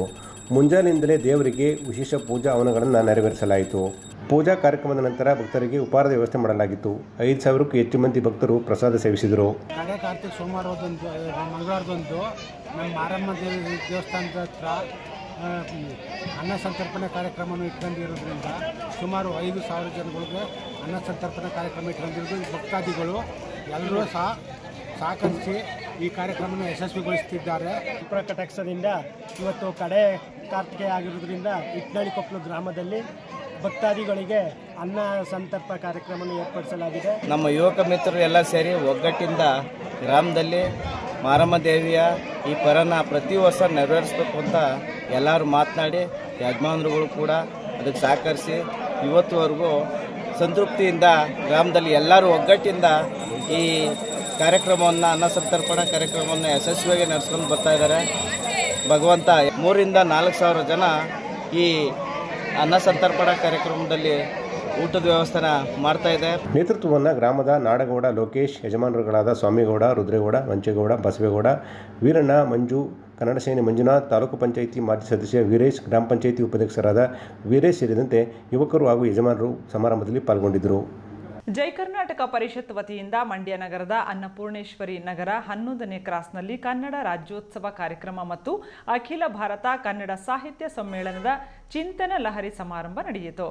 ಜೈ ಕರ್ನಾಟಕ ಪರಿಷತ್ ವತಿಯಿಂದ ಮಂಡ್ಯ ನಗರದ ಅನ್ನಪೂರ್ಣೇಶ್ವರಿ ನಗರದ 11ನೇ ಕ್ರಾಸ್ನಲ್ಲಿ ಆಯೋಜನೆ ಮಾಡಲಾಗಿದ್ದ ಕನ್ನಡ ರಾಜ್ಯೋತ್ಸವ ಕಾರ್ಯಕ್ರಮದಲ್ಲಿ ಪಾಲ್ಗೊಂಡು ಮಾತನಾಡಿದ ಡಾಕ್ಟರ್ ಪ್ರದೀಪ್ ಕುಮಾರ್ ಹೆಬ್ಬರಿಯವರು ಕನ್ನಡ ಭಾಷೆಗೆ 2,500 ಇತಿಹಾಸವಿದೆ. ನಾಡಿನ ಉದ್ದಗಲಕ್ಕೆ ಭಾಷೆಯನ್ನು ಹರಡುವಲ್ಲಿ ಕವಿ ಸಾಹಿತಿಗಳನ್ನು ನೆನಪು ಮಾಡಿಕೊಳ್ಳಬೇಕು. ಯಾವುದೇ ಭಾಷೆಯಾದರೂ ಬದುಕನ್ನು ಸಾಗಿಸಬಹುದು. ಕನ್ನಡ ಮಾತನಾಡುವವರಿಗೆ ಇತರ ಭಾಷೆಯ ಮೇಲೆ ಹಿಡಿತವಿರದ ಕಾರಣ ಕನ್ನಡ ಹೆಚ್ಚಾಗಿ ಬಳಸುತ್ತಿದ್ದಾರೆ. ಇತರೆ ಭಾಷೆ ಮಾತನಾಡುವವರು ಕನ್ನಡ ದ್ವಿತೀಯ ಭಾಷೆಯಾಗಿ ಪರಿಗಣಿಸುತ್ತೇವೆ ಅಂತ ಹೇಳಿದರು. ಇತರ ಭಾಷೆಗಳು ಬಂದು ಅಂತಾದರೆ ನಮಗೆ ಕನ್ನಡ ಮತ್ತೆ ದ್ವಿತೀಯ ಭಾಷೆಯಾಗಿ ಮಾತ್ರ ನಾವು ಪರಿಗಣಿಸ್ತಾ ಇದ್ದೀವಿ. ನನ್ನನ್ನು ಸೇರಿಸಿಕೊಂಡಾಗೆ ಬಹುಶಃ ಇಲ್ಲಿರುವ ನಾವೆಲ್ಲ ಹೆತ್ತವರು ನಮ್ಮ ಮಕ್ಕಳನ್ನು ಸೇರಿಸಿರುವಂಥದ್ದು ಆಂಗ್ಲ ಮಾಧ್ಯಮ ಶಾಲೆಗೆ ಮಾತ್ರ. ಯಾಕಂದರೆ ನಮಗೆಲ್ಲರಿಗೂ ಗೊತ್ತು, ನಾಳೆ ವೃತ್ತಿಪರವಾಗಿ ಒಂದು ದೊಡ್ಡ ಬದುಕನ್ನು ಸಾಗಿಸಬೇಕಾದರೆ ಇಂಗ್ಲಿಷ್ ಭಾಷೆ ಈ ನಮ್ಮ ದೇಶದಲ್ಲಿ ಅನಿವಾರ್ಯವಾಗಿದೆ ಅಂತ. ಯಾವುದ್ಯಾವುದೋ ಭಾಷೆಗಳ ಬಗ್ಗೆ ನಾವು ಏನೇನೋ ಮಾತಾಡಲಿಕ್ಕೆ ಹೋಗ್ತೀವಿ, ಆದರೆ 400 ವರ್ಷಗಳ ಇತಿಹಾಸ ಇರುವಂತಹ ಇಂಗ್ಲಿಷ್, 2,500 ವರ್ಷಗಳ ಇತಿಹಾಸವಿರುವಂತಹ ಕನ್ನಡದ ಎದುರು ರಾಜನಾಗಿ ಮೆರೆಯುವಂತಹ ಈ ಸಂದರ್ಭದಲ್ಲಿ ನಮಗೆಲ್ಲ ಒಂದು ದೊಡ್ಡ ಪ್ರಶ್ನೆಯನ್ನು ಕಾಡ್ತಾ ಇದೆ. ಇನ್ನೊಂದು 2-3 ತಲೆಮಾರುಗಳ ನಂತರ ಈ ಕನ್ನಡವನ್ನು ನಮ್ಮ ಕನ್ನಡ ನಾಡಿನಲ್ಲಿ ಉಳಿಸುವವರು ಯಾರು, ಬೆಳೆಸುವವರು ಯಾರು? ಜೈ ಕರ್ನಾಟಕ ಪರಿಷತ್ ಡಾಕ್ಟರ್ ನಾರಾಯಣರವರು ಕಳೆದ ಅನೇಕ ವರ್ಷಗಳಿಂದ ಕನ್ನಡಕ್ಕೋಸ್ಕರ ಅವಿರತವಾಗಿ ತಮ್ಮ ಕೆಲಸಗಳನ್ನು ಮಾಡಿಕೊಂಡು ಬರ್ತಾನೆ ಇದ್ದಾರೆ. ಕಾರ್ಯಕ್ರಮದಲ್ಲಿ ಜೈ ಕರ್ನಾಟಕ ಪರಿಷತ್ನ ಅಧ್ಯಕ್ಷರಾದ ನಾರಾಯಣ್, ಲಯನ್ಸ್ ಸಂಸ್ಥೆಯ ಅಧ್ಯಕ್ಷರಾದ KT ಹನುಮಂತು, ಗ್ರಾಮ ಪಂಚಾಯಿತಿ ಸದಸ್ಯ ಲೋಕೇಶ್, ಸಂಘಟನೆಯ ಮುಖಂಡರಾದ ಸಾದಿಕ್ ಅಹಮದ್, ನವೀನ್, ನರಸಿಂಹರಾಜು ಸೇರಿದಂತೆ ಇತರರಿದ್ದರು. ಕನ್ನಡ ರಾಜ್ಯೋತ್ಸವ ಹಾಗೂ ಸಮ್ಮೇಳನದ ಅಂಗವಾಗಿ ಸಂಘಟನೆಯು ಕನ್ನಡ ವ್ಯಾಕರಣ ಸ್ಪರ್ಧೆ, ರಂಗೋಲಿ ಸ್ಪರ್ಧೆ, ಭಾಷಣ ಸ್ಪರ್ಧೆ ಆಯೋಜಿಸಿ ವಿಜೇತರಿಗೆ ಬಹುಮಾನವನ್ನು ವಿತರಿಸಲಾಯಿತು.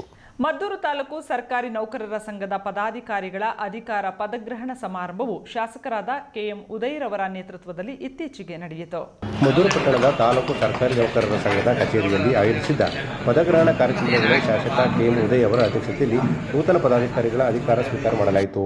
ನೂತನ ಪದಾಧಿಕಾರಿಗಳನ್ನು ಅಭಿನಂದಿಸಿ ಮಾತನಾಡಿದ ಶಾಸಕ KM ಉದಯ್, ಸರ್ಕಾರಿ ನೌಕರರು ಶ್ರದ್ಧೆ, ಪ್ರಾಮಾಣಿಕತೆ, ನಿಷ್ಠೆಯಿಂದ ಕರ್ತವ್ಯ ನಿರ್ವಹಿಸುವುದರ ಮೂಲಕ ಸಾರ್ವಜನಿಕರ ಕೆಲಸ ಕಾರ್ಯಗಳನ್ನು ತ್ವರಿತಗತಿಯಲ್ಲಿ ನಿರ್ವಹಿಸಬೇಕು ಅಂತ ಕಿವಿಮಾತು ಹೇಳಿದರು. ನೌಕರರು ಯಾವುದೇ ಪಕ್ಷಕ್ಕೆ ಸೀಮಿತವಾಗದೆ ತಾಲೂಕು ಅಭಿವೃದ್ಧಿಗೆ ಕೈ ಜೋಡಿಸುವ ಜೊತೆಗೆ ಮೂಲ ಸೌಲಭ್ಯಗಳಿಗೂ ಹೆಚ್ಚಿನ ಆದ್ಯತೆ ನೀಡುವಂತೆ ಮತ್ತು ಸರ್ಕಾರದಿಂದ ಸಿಗುವ ಅನುದಾನವನ್ನು ಸಮರ್ಪಕವಾಗಿ ಬಳಕೆ ಮಾಡಿಕೊಳ್ಳುವಂತೆ ತಿಳಿಸಿದರು. ನೌಕರರ ಸಂಘದ ಚುನಾವಣೆ ಮೊದಲನೇ ಬಾರಿ ಆಗಿದೆ. ಹಲವಾರು ನಿರ್ದೇಶಕರು ಅವಿರೋಧವಾಗಿ ಹೆಚ್ಚಿನ ಸಂಖ್ಯೆಯಲ್ಲಿ ಆಯ್ಕೆಯಾಗಿದ್ದಾರೆ. ಕೆಲವೊಂದು ಸಣ್ಣ ಪುಟ್ಟ ಗೊಂದಲಗಳಲ್ಲಿ ಕೆಲವೇ ಬೆಳಕಿಯಷ್ಟು ಚುನಾವಣೆ ನಡೆದು ಆಯ್ಕೆಯಾಗಿದ್ದಾರೆ. ಒಟ್ಟಾರೆಯಾಗಿ ಇವತ್ತು ಎಲ್ಲರೂ ಇಲ್ಲಿ ಬಂದು ಸೇರುತ್ತಿದ್ದೀರ. ಮೊದಲನೇದಾಗಿ ನೂತನ ಅಧ್ಯಕ್ಷರು, ಪದಾಧಿಕಾರಿಗಳು, ಎಲ್ಲ ನಿರ್ದೇಶಕರುಗಳಿಗೂ ಕೂಡ ಈ ಸಂದರ್ಭದಲ್ಲಿ ಅಭಿನಂದನೆಯನ್ನು ಸಲ್ಲಿಸ್ತಾ, ಇದೇ ವೇಳೆ ತಾಲೂಕು ಸರ್ಕಾರಿ ನೌಕರರ ಸಂಘಕ್ಕೆ ನೂತನ ಪದಾಧಿಕಾರಿಗಳಿಗೆ ಆಯ್ಕೆಯಾದ ನಿರ್ದೇಶಕರನ್ನು ಶಾಸಕ KM ಉದಯ್ ಮತ್ತು ವಿವಿಧ ಇಲಾಖೆ ಅಧಿಕಾರಿಗಳು ಅಭಿನಂದಿಸಿದರು. ಕಾರ್ಯಕ್ರಮದಲ್ಲಿ ಸರ್ಕಾರಿ ನೌಕರರ ಸಂಘದ ಜಿಲ್ಲಾಧ್ಯಕ್ಷರಾದ ನಾಗೇಶ್, BEO CH ಕಾಳಿರಯ್ಯ, ವಿವಿಧ ಇಲಾಖೆ ಅಧಿಕಾರಿಗಳಾದ ಶಿವನಂಜೇಗೌಡ, ತಮ್ಮೇಗೌಡ ಸೇರಿದಂತೆ ಅನೇಕರು ಪಾಲ್ಗೊಂಡಿದ್ದರು. ಕೃಷಿ ಇಲಾಖೆಯಲ್ಲಿ ಸಿಗುವ ಮಾಹಿತಿ ಮತ್ತು ಅನುಕೂಲಗಳು ಹಾಗೂ ಆಧುನಿಕ ತಂತ್ರಜ್ಞಾನವನ್ನು ಬಳಸಿಕೊಂಡು ಹೆಚ್ಚು ಇಳುವರಿ ಪಡೆಯುವ ಉದ್ದೇಶದಿಂದ ನಾಗಮಂಗಲ ತಾಲೂಕಿನ ಹೊನ್ನಾವರ ಗ್ರಾಮದ ಮುಖಂಡರಾದ ಪುಟ್ಟರಾಜುರವರ ನೇತೃತ್ವದಲ್ಲಿ ಪಟ್ಟಣದ ಕೃಷಿ ಇಲಾಖೆಯ ಆವರಣದಲ್ಲಿ ರೈತರ ಮಾಹಿತಿ ಸಭೆಯನ್ನು ಆಯೋಜನೆ ಮಾಡಲಾಗಿತ್ತು. ಕೃಷಿ ಇಲಾಖೆಯಲ್ಲಿ ಇರುವಂತಹ ಹಲವಾರು ಸೌಲಭ್ಯಗಳನ್ನು ರೈತರು ಸರಿಯಾದ ರೀತಿ ಸದುಪಯೋಗಪಡಿಸಿಕೊಳ್ಳಬೇಕು ಮತ್ತು ಕೃಷಿಯಲ್ಲಿ ಆಧುನಿಕ ತಂತ್ರಜ್ಞಾನವನ್ನು ಬಳಸಿಕೊಂಡು ಹೆಚ್ಚಿನ ಇಳುವರಿಯನ್ನು ಪಡೆಯಬೇಕೆಂಬ ಉದ್ದೇಶದಿಂದ ನಾಗಮಂಗಲ ತಾಲೂಕಿನ ಹೊನ್ನಾವರ ಗ್ರಾಮದ ಮುಖಂಡರಾದ ಪುಟ್ಟರಾಜರವರು ಹೊನ್ನಾವರ ಗ್ರಾಮ ಪಂಚಾಯತಿ ವ್ಯಾಪ್ತಿಯ ರೈತರಿಗೆ ಪಟ್ಟಣದ ಕೃಷಿ ಇಲಾಖೆ ಆವರಣದಲ್ಲಿ ರೈತ ಮಾಹಿತಿ ಸಭೆಯನ್ನು ಆಯೋಜನೆ ಮಾಡಿದರು. ಸಭೆಯನ್ನು ಉದ್ದೇಶಿಸಿ ಕೃಷಿ ಇಲಾಖೆ ಜಂಟಿ ನಿರ್ದೇಶಕರಾದ ಅಶೋಕ್ ಮಾತನಾಡಿ, ನಾಗಮಂಗಲ ತಾಲೂಕು ಮಳೆಯ ಆಶ್ರಿತ ಪ್ರದೇಶವಾಗಿದೆ. ಈ ಪ್ರದೇಶದಲ್ಲಿ ರೈತನಿಗೆ ಶಕ್ತಿ ತುಂಬುವಂತಹ ರಾಗಿ ಬೆಳೆ ಮತ್ತು ತೆಂಗು ಬೆಳೆಯುವ ಅತ್ಯಧಿಕವಾಗಿ ಇಲ್ಲಿ ಬೆಳೆಯುತ್ತಾರೆ. ಆದರೆ ರೈತರು ಒಂದೇ ಬೆಳೆಗೆ ಆಶ್ರಯವಾಗದೆ ಮಣ್ಣಿನ ಫಲವತ್ತತೆ ಹೆಚ್ಚಿಗೆ ಗಮನ ಹರಿಸಬೇಕು ಅಂತ ಹೇಳಿದರು. ಅಶೋಕ್ ಅಂತೇಳಿ ಜಂಟಿ ಕೃಷಿ ನಿರ್ದೇಶಕ ಮಂಡ್ಯ ಜಿಲ್ಲೆಯಲ್ಲಿ ಕಳೆದ 2 ವರ್ಷಗಳಿಂದ ಕೆಲಸ ಮಾಡ್ತಾ ಇದ್ದೀನಿ. ಇವತ್ತು ರಜೆ ದಿವಸ ಆದ್ರೂ ನಮ್ಮೆಲ್ಲ ಹೊನ್ನಾವರ ಗ್ರಾಮ ಪಂಚಾಯಿತಿಯಿಂದ ಎಲ್ಲ ರೈತರು ಸಹ ನಾವು ಬರ್ತೀವಿ. ಕೃಷಿ ಇಲಾಖೆ ಏನೇನು ಸೌಲಭ್ಯಗಳಿದ್ದಾವೆ ಆ ಮಾಹಿತಿಗಳನ್ನ ಉಳಿಸ್ಕೊಡೋದ್ರ ಮೂಲಕ ಆ ಸೌಲಭ್ಯಗಳನ್ನ ಜಾಸ್ತಿ ಜನಗಳಿಗೆ ಸಿಗುವಂಗೆ ಮಾಡೋಣ ಅಂಥೇಳಿ ಹೊನ್ನಾವರ ಗ್ರಾಮದ ಮುಖಂಡರು ಪುಟ್ಟರಾಜ್ ಅವರು ಮತ್ತು ಇನ್ನೂ ಅನೇಕರು ಕಳೆದ 2 ತಿಂಗಳಿಂದ ಗ್ರಾಮಕ್ಕೆ ಹೋಗಿದ್ವಿ. ಅವಾಗ ಚರ್ಚೆಗೆ ಬಂದ ನಂತರ ಇವತ್ತು ನೀವು ನೋಡ್ತಾ ಇದ್ದೀರಾ ಒಂದು 35-40 ಜನ ಹೊನ್ನಾವರ ನೂತನ ತಂತ್ರಜ್ಞಾನ ಬಳಸಿಕೊಂಡು ನಮ್ಮ ಕೃಷಿ ಇಲಾಖೆಯ ಸಹಕಾರದೊಂದಿಗೆ ಉತ್ತಮ ಇಳುವರಿ ಬೆಳೆಗಳನ್ನು ಬೆಳೆಯಬೇಕಂತ ಅವರು ಸಲಹೆ ನೀಡಿದರು. ಮುಖಂಡರಾದ ಹೊನ್ನಾವರ ಪುಟ್ಟರಾಜು ಮಾತನಾಡಿ, ರೈತರಿಗೆ ಶೀಘ್ರದಲ್ಲೇ ಒಂದು ದೊಡ್ಡ ಮಟ್ಟದ ಪ್ರಾಯೋಗಿಕ ಕಾರ್ಯಕ್ರಮವನ್ನು ಹಮ್ಮಿಕೊಂಡು ಕೃಷಿ ಇಲಾಖೆ ಅಡಿಯಲ್ಲಿ ಇರುವಂತಹ ಸೌಲಭ್ಯಗಳನ್ನು ಪ್ರತಿ ಮನೆಗೆ ತಲುಪಿಸುವ ವ್ಯವಸ್ಥೆಯನ್ನು ಮಾಡಲಾಗುವುದು ಅಂತ ಹೇಳಿದರು. ಇಲ್ಲ ಅಂತಂದ್ರೆ ಈ ಕಾರ್ಯಕ್ರಮ ಮಾಡಿಬಿಟ್ಟು ಪ್ರತಿ ರೈತರಿಗೂ ಸಹ ಇದನ್ನು ಮನವರಿಕೆ ಮಾಡ್ತಾರೆ. ಎಷ್ಟೋ ಜನಕ್ಕೆ ರೈತರಿಗೆ ಕೃಷಿ ಇಲಾಖೆಯಲ್ಲಿ ಬೇಕಾದಷ್ಟು ಅನುಕೂಲ ಇದೆ, ಅದನ್ನು ರೀಚ್ ಆಗ್ತಾ ಇದೆ. ರೈತನ ಹತ್ರಕ್ಕೆ ಹೋಗ್ತಾ ಇಲ್ಲ, ಅವನ ಹತ್ರಕ್ಕೆ ಹೋದ್ರೆ ಎಚ್ಚೆತ್ಕೊಂಡೆಲ್ಲ ಮಾಡಿಸ್ಕೊಳ್ತಾನೆ, ಅವ್ನಿಗೆ ಗೊತ್ತೇ ಇಲ್ವಲ್ಲ. ಸೊ ಆ ಒಂದು ಕಾರ್ಯಕ್ರಮನ ನಾವು ಮಾಡಬೇಕು. ರಾಜ್ಯದಲ್ಲಿ ಒಂದು ಮಾದರಿ ಕೃಷಿ ಇಲಾಖೆಯ ಕಾರ್ಯಕ್ರಮವನ್ನು ಮಾಡಿ ನಮ್ಮ ಸಚಿವರ ಹೆಸರನ್ನು ಸಹ ಕೃಷಿ ಇಲಾಖೆ ಮಂತ್ರಿ ಆಗಿರೋದ್ರಿಂದ ಅವರ ಹೆಸರನ್ನು ಸಹ ನಾವು ತಿಳಿಬೇಕು ಅಂದ್ಕೊಂಡು ಈ ಕಾರ್ಯಕ್ರಮವನ್ನು ನಿರೂಪಿಸ್ತಾ ಇದ್ದೀವಿ. ಕಾರ್ಯಕ್ರಮದಲ್ಲಿ ನಾಗಮಂಗಲ ಕೃಷಿ ಇಲಾಖೆಯ ಸಹಾಯಕರಾದ ಹರೀಶ್, ರಂಗನಾಥ್, ಸುಬ್ಬರಾಯನ್ ಕೊಪ್ಪಲು ದುರ್ಗೇಶ್, ಮಾಚನಾಯಕನಹಳ್ಳಿ ಬೋರೇಗೌಡ, ಸಾತಿನಹಳ್ಳಿ ಆದರ್ಶ್ ಸೇರಿದಂತೆ ಅನೇಕರು ಪಾಲ್ಗೊಂಡಿದ್ದರು. ವಿದ್ಯಾರ್ಥಿಗಳು ಏಕಾಗ್ರತೆಯಿಂದ ವ್ಯಾಸಂಗ ಮಾಡಿ ಗುರಿ ಸಾಧನೆ ಮಾಡಬೇಕು. ಪರೋಪಕಾರ ಹಾಗೂ ಸೇವಾ ಮನೋಭಾವನೆ ಜೀವನದ ಉಸಿರಾಗಬೇಕು ಎಂದು ಶಿಕ್ಷಣ ತಜ್ಞ, ಸಂಸ್ಕೃತಿ ಸಂಘಟಕ ಮಕ್ಸೂದ್ ಹಾಲಿ ಖಾನ್ ಕೆಆರ್ಪೇಟೆಯಲ್ಲಿ ತಿಳಿಸಿದರು. ಕೆಆರ್ಪೇಟೆ ಪಟ್ಟಣದ ಸ್ಕೂಲ್ ಆಫ್ ಇಂಡಿಯಾ ಶಾಲೆಯ ವಾರ್ಷಿಕೋತ್ಸವ 2024 ಅಂಗವಾಗಿ ಆಯೋಜಿಸಿದ್ದ ಯುಗಾಂತರ ಸಂಸ್ಕೃತಿ ಉತ್ಸವ ಇತಿಹಾಸದ ಪುಟಗಳ ಅವಲೋಕನ ಸಾಂಸ್ಕೃತಿಕ ಸಂಜೆ ಕಾರ್ಯಕ್ರಮವನ್ನು ಉದ್ಘಾಟಿಸಿ ಮಾತನಾಡಿದ ಅವರು, ಇಂದಿನ ಮಕ್ಕಳೇ ನಾಳಿನ ಭವ್ಯ ಭಾರತದ ನಾಗರಿಕರಾಗುವುದರಿಂದ ಮಕ್ಕಳಿಗೆ ಬಾಲ್ಯದಿಂದಲೇ ಉತ್ತಮವಾದ ಸಂಸ್ಕಾರ ಹಾಗೂ ಶಿಸ್ತನ್ನು ನೀಡಿ ಮಾನವೀಯ ಗುಣಗಳನ್ನು ತುಂಬಿ ಸಮಾಜಮುಖಿಯಾಗಿ ಮುನ್ನಡೆಸುವುದು ಇಂದಿನ ಅಗತ್ಯವಾಗಿದೆ ಅಂತ ಹೇಳಿದರು. ಕ್ಷೇತ್ರ ಶಿಕ್ಷಣಾಧಿಕಾರಿ ತಿಮ್ಮೇಗೌಡ ಮಾತನಾಡಿ, ಗ್ರಾಮೀಣ ಪ್ರದೇಶದ ಮಕ್ಕಳಿಗೆ ಗುಣಮಟ್ಟದ ಶಿಕ್ಷಣ ನೀಡಬೇಕೆಂಬ ಮಹದಾಸೆಯಿಂದ ಕೇಂದ್ರದ ಮಾಜಿ ಸಚಿವರಾದ ಕೆಆರ್ಪೇಟೆಯ ಸುಪುತ್ರ ಕೆ ರೆಹಮಾನ್ ಖಾನ್ ಅವರ ಕುಟುಂಬದ ಸದಸ್ಯರು ಸಮರ ಚಾರಿಟೇಬಲ್ ಟ್ರಸ್ಟ್ ಮೂಲಕ ಮೈಸೂರು ಬೆಂಗಳೂರು ಮಹಾನಗರದ ಮಾದರಿಯಲ್ಲಿ ಸ್ಕೂಲ್ ಆಫ್ ಇಂಡಿಯಾ ಹೈಟೆಕ್ ಶಾಲೆಯನ್ನು ಸ್ಥಾಪಿಸಿ ಒಳ್ಳೆಯ ಗುಣಮಟ್ಟದ ಶಿಕ್ಷಣ ನೀಡಲು ಮುಂದಾಗಿ ಜನ್ಮಭೂಮಿಯ ಋಣವನ್ನು ತೀರಿಸುತ್ತಿದ್ದಾರೆ ಅಂತ ಹೇಳಿದರು. ಸಮರ ಚಾರಿಟೇಬಲ್ ಟ್ರಸ್ಟ್ ಕಾರ್ಯದರ್ಶಿ ಸಾಜಿಯಾ ಮುಕ್ಸದ್ ಮಾತನಾಡಿ, ಕೇಂದ್ರ ಪಠ್ಯಗಳ ಆಧಾರಿತ ಶಿಕ್ಷಣವನ್ನು ಸ್ಕೂಲ್ ಆಫ್ ಇಂಡಿಯಾ ಶಾಲೆ ನೀಡುತ್ತಿದೆ ಅಂತ ಹೇಳಿದರು. ಕಾರ್ಯಕ್ರಮದಲ್ಲಿ ಶಿಕ್ಷಣ ತಜ್ಞ ಡಾಕ್ಟರ್ ಎನ್ ಪ್ರಹ್ಲಾದ್, ಪುರಸಭಾ ಮಾಜಿ ಅಧ್ಯಕ್ಷ ಕೆ ಗೌಸ್ ಖಾನ್, ಶಾಲೆಯ ಆಡಳಿತಾಧಿಕಾರಿ ಖಾಲಿದ್ ಹುಸೇನ್ ಖಾನ್, ಮೈಸೂರಿನ ಡೆಲ್ಲಿ ಪಬ್ಲಿಕ್ ಸ್ಕೂಲ್ ಪ್ರಾಂಶುಪಾಲೆ ಮಂಜು ಶರ್ಮಾ, ಅನುಪಮ ಸೇರಿದಂತೆ ಇನ್ನಿತರರಿದ್ದರು. हमें आपकी हिम्मत और ताकत पर नाज है। हम जानते हैं कि आप दुश्मनों का जवाब शेर की दहाड़ से देंगे, इसलिए हम चाहते हैं कि आप कोहिनूर की हिफाजत के लिए फौज का आगाह करें। कर्नल बेरी कोहिनूर पर चढ़ाई करने आ रहा है। हम आपको 10,000 सैनिक और 18 बंदूकों के साथ भेजते हैं।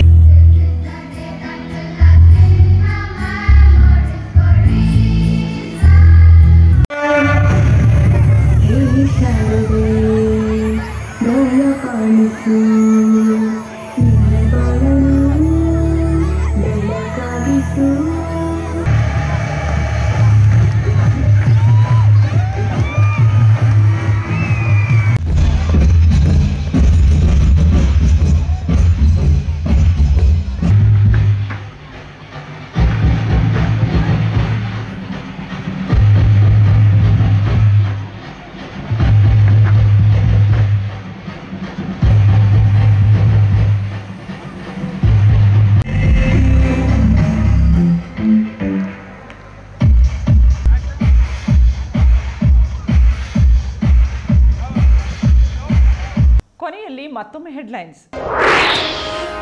ಬಿಸಿ ಫಾರ್ಮ್ನಲ್ಲಿ 2 ದಿನಗಳ ಕೃಷಿ ಮೇಳ ಆರಂಭ. ಮಂಡ್ಯ ಕೃಷಿ ಮೇಳದ ವೈಶಿಷ್ಟ್ಯತೆ ಬಗ್ಗೆ ಡಾಕ್ಟರ್ ಸುರೇಶ್ ಪ್ರಶಂಸೆ. ಕೃಷಿ ಮೇಳದಲ್ಲಿ ಹಲವು ಪ್ರಾತ್ಯಕ್ಷಿಕೆಗಳ ಅನಾವರಣ. ಮಂಡ್ಯದಲ್ಲಿ ಕರ್ನಾಟಕ ರಾಜ್ಯ ರೈತ ಸಂಘ ಹಾಗೂ ಕರ್ನಾಟಕ ಕಾರ್ಮಿಕ ಸಂಘಟನೆಗಳ ಪ್ರತ್ಯೇಕ ಹೋರಾಟ. ರೈತರ ಜಮೀನಿಗೆ ಪಹಣಿ ನಮೂದಿಗೆ ಆಕ್ರೋಶ. ಎನ್ಡಿಎ ಸರ್ಕಾರದ ಧೋರಣೆಗೆ ಖಂಡನೆ. ಮಂಡ್ಯದಲ್ಲಿ ಸಂವಿಧಾನ ದಿನಾಚರಣೆ. ಸಂವಿಧಾನವನ್ನು ಆತ್ಮಪೂರ್ವಕವಾಗಿ ಗೌರವಿಸಲು ಜಿಲ್ಲಾಧಿಕಾರಿ ಸಲಹೆ. ಸಂವಿಧಾನ ಪೀಠಿಕೆ ಬೋಧಿಸಿದ ಪೊಲೀಸ್ ವರಿಷ್ಠಾಧಿಕಾರಿ. ಬೂದನೂರು ವ್ಯಾಪ್ತಿಯಲ್ಲಿ ಹುಕ್ಕ ಸೇವನೆ ಪ್ರಕರಣ. ಹುಕ್ಕ ಮಾರಾಟಕ್ಕೆ ನಿಷೇಧಕ್ಕೆ ತಾಕೀತು. ತಪ್ಪಿತಸ್ಥರನ್ನು ಬಂಧಿಸಲು ಒತ್ತಾಯ. ಪರಿಷ್ಕೃತ ಗಣಿತಶಾಸ್ತ್ರ ಪ್ರಶ್ನೆ ಪತ್ರಿಕೆ ಕಾರ್ಯಾಗಾರ. ಗಣಿತ ವಿಷಯ ಕಬ್ಬಿಣದ ಕಡಲೆಯಲ್ಲ ಎಂದ ಗಣ್ಯರು. ಸದ್ವಿದ್ಯ ಶಾಲೆಯಲ್ಲಿ ಕಾರ್ಯಕ್ರಮ ಆಯೋಜನೆ. ಇದಿಷ್ಟು ಇವತ್ತಿನ ಸುದ್ದಿಗಳು. ಇದು ನಮ್ಮ ಸ್ವರ್ಣ ನ್ಯೂಸ್. ಬಾಂಧವ್ಯಗಳ ಬೆಸುಗೆ ನಮಸ್ಕಾರ.